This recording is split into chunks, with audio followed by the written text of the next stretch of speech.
अब आपको हम दिखाते हैं कि कुछ चेहरे, ये कोई किरदार नहीं है, ये वो चेहरे हैं जिन पर 9/11 जैसे हमले की साजिश रचने का आरोप है। ये देख रहे हैं आप टीवी स्क्रीन पर, यही वो चेहरे हैं।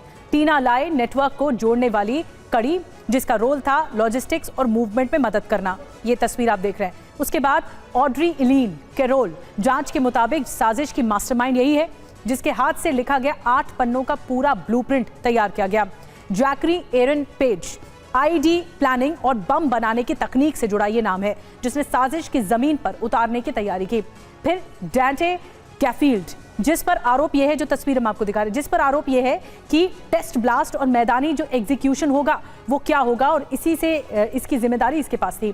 चारों का नाम एक ही संगठन से जुड़ता है, टर्टल आइलैंड लिबरेशन फ्रंट, एक ऐसा नेटवर्क जिस पर सरकार विरोधी, कट्टर वामपंथी, फिलिस्तीन समर्थक और पूंजीवाद विरोधी एजेंडे का आरोप है। यानी सोच एक है, मकसद भी एक है, और निशाना अमेरिका की जमीन पर ज्यादा से ज्यादा दहशत फैलाना है, नुकसान ज्यादा करना है। जांच अभी चल रही है इन चारों के बारे में, और लेकिन इतना साफ है कि ये सिर्फ 4 लोग नहीं है, एक मानवता विरोधी सोच का चेहरा है।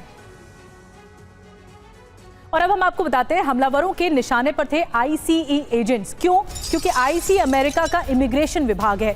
आईसीई एजेंट्स और सरकारी वाहन इनके टारगेट पर थे। अगर इमिग्रेशन को टारगेट किया जाना था तो बड़ी संख्या में नुकसान हो सकता था, इसीलिए आईसीई एजेंट्स, इनके स्टाफ मेंबर्स, सरकारी वाहन इनके टारगेट पर थे। तो हमलावरों का टारगेट था ये ICE immigration and custom enforcement. ये आपको बता रहे हैं, निशाने पर थे एजेंट्स, सरकारी वाहन ये निशाने पर रहे। आपको बता दें कि अवैध प्रवासियों की पहचान की गई है, इमिग्रेशन कानून लागू करना, संदिग्धों की गिरफ्तारी, डिपोर्टेशन प्रक्रिया संभालना, फर्जी दस्तावेजों पर कार्रवाई, मानव तस्करी रोकना, ड्रग्स वेपन नेटवर्क तोड़ना। बड़ी बात क्या है? देखिए, बड़ी बात यह है, आईसी एजेंट्स पर हमला पूरे सिस्टम पर अटैक करने जैसा है। अब देखिए, बॉन्डी बीच जो गोलीबारी हुआ, यानी जो ऑस्ट्रेलिया में गोलीबारी हुई, इसमें एक पर्दाफाश हुआ है। आईएसआईएस से प्रेरित था बॉन्डी बीच अटैक। ऑस्ट्रेलिया पुलिस प्रमुख का दावा है हमलावरों के टारगेट पर था यहूदी समुदाय। अंतर्राष्ट्रीय आतंकी लिंक की पड़ताल चल रही है। तो जो ऑस्ट्रेलिया में हमला हुआ, क्या उसकी दस्तक या उसके अंश अमेरिका तक जा सकते हैं? ये एक बहुत बड़ा सवाल है, क्योंकि जिस तरह का अटैक 9/11 में हुआ था अमेरिका में, वो अटैक के बाद अमेरिका बहुत मुस्तैद हुआ। अब कुछ ऐसे ही साजिश रची जा रही है। एक खुलासा और हुआ है, ऑस्ट्रेलिया में जो हाल में आतंकी घटना हुई, इसके सीधे सीधे तार आईएसआईएस से जुड़ते हुए दिख रहे हैं। तो क्या प्लानिंग आईएसआईएस की अमेरिका तक फैली हुई है, कि क्या वहां पर भी दहशतगर्दी फैलानी है? इन 4 लोगों के बारे में जो पता लगा है, क्या वो अमेरिका तक इसे इस तरह से दहशत फैला सकते हैं? अब आपको बताते हैं, जो सिडनी में अटैक हुआ, सिडनी के बॉन्डी बीच से लेकर अमेरिका के लॉस एंजलिस तक 2 अलग अलग घटनाएं हैं, लेकिन आतंक की सोच को समझने के लिए दोनों को जोड़कर रखना बहुत जरूरी है। सबसे पहले बात बॉन्डी बीच हमले की करते हैं। ऑस्ट्रेलिया के सिडनी में खुले सार्वजनिक ओपन फील्ड में, खुले सार्वजनिक इलाके में सामूहिक गोलीबारी की गई। ऑस्ट्रेलियाई पुलिस प्रमुख ने साफ कहा कि यह हमला यहूदी विरोधी था और इस्लामिक स्टेट से प्रेरित था। आतंकी घटना थी। खुला इलाका चुना गया जानबूझकर, जहां आम नागरिक मौजूद थे, बीच एरिया पर मौजूद थे, निशाना आम नागरिक थे, एक खास धर्म समुदाय के लोग थे। अब नजर डालते हैं अमेरिका पर, लॉस एंजलिस पर। लॉस एंजलिस इलाके में न्यू ईयर ईव पर सीरियल धमाकों की बड़ी साजिश रची जा रही है। इस साजिश का नाम था ऑपरेशन मिडनाइट सन, जिसका खुलासा हो गया है। इस प्लान के तहत 5 अलग अलग जगहों पर आधी रात को धमाके करने का प्लान था। निशाने पर निजी कंपनियां थी, आईसीई एजेंट्स थे, इमिग्रेशन विभाग और कस्टम विभाग के एजेंट्स और उनके वाहन थे। एफबीआई के फॉरेन ब्यूरो ऑफ इन्वेस्टिगेशन के मुताबिक चारों आरोपी एक ही कट्टरपंथी नेटवर्क से जुड़े हुए थे। उनके पास से आईडी बनाने की लिखित योजना और टेस्ट ब्लास्ट की तैयारी के सबूत मिले हैं। एफबीआई ने समय रहते कार्रवाई का भंडाफोड़ कर दिया और इस साजिश को ही नाकाम कर दिया। गिरफ्त में आए हैं कुछ लोग। एक तरफ बॉन्डी बीच में खुले इलाके में गोलीबारी हुई, दूसरी तरफ लॉस एंजलिस में संगठित और लिखित ब्लास्ट का प्लान बनाया गया। तरीका अलग अलग था, लेकिन दोनों मामलों में जो आइडियोलॉजी है, जो विचारधारा है, वो निशाने पर रही और दहशत फैलाने का मकसद साफ नजर आ रहा है। यही वजह है कि सुरक्षा एजेंसियां इस वक्त इन्हें अलग अलग घटनाएं नहीं बल्कि एक साथ घटनाएं जोड़कर देख रही हैं, जो कट्टरपंथियों की हिंसा से जुड़ी हुई या इस पैटर्न से जुड़ी हुई बताई जा रही हैं। अब आपको बताते हैं, अमेरिका के इतिहास में 9/11 आतंकी हमला अब भी सबसे भयानक चैप्टर माना जाता है। ये ऐसा अध्याय जिससे रूह कांप जाती है। इस हमले से पहले लंबे समय तक गुप्त योजना बनाई गई, मल्टी टारगेट चुने गए और एक ऐसी टाइमिंग तय की गई जिससे ज्यादा से ज्यादा दहशत फैलाई जा सके। सितंबर का महीना चुना गया। इसी पैटर्न से मिलती जुलती कुछ समानताएं FBI की तरफ से नाकाम की गई।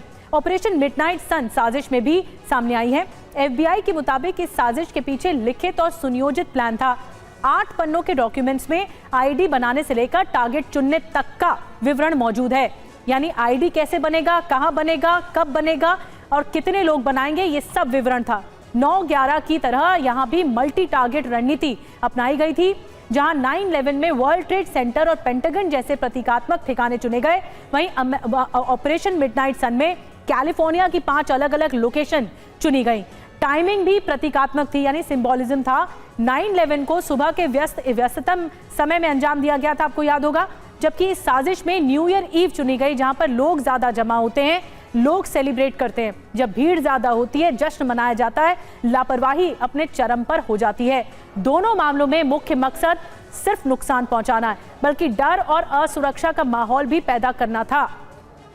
जांच एजेंसियों का कहना है कि ऑपरेशन मिडनाइट सन के आरोपी एक कट्टरपंथी संगठन से जुड़े बताए जा रहे हैं, जिसकी विचारधारा सरकार विरोधी और हिंसक मानी जाती है।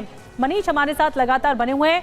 मनीष, कुछ पैटर्न ऐसा लग रहा है कि 9/11 में जो पैटर्न सामने आया था कि सुबह का व्यस्त था, वर्ल्ड ट्रेड सेंटर पे हमला करना है, लोगों की भागम भाग थी, वही भीड़, वही क्राउड न्यू ईयर पर भी होता है।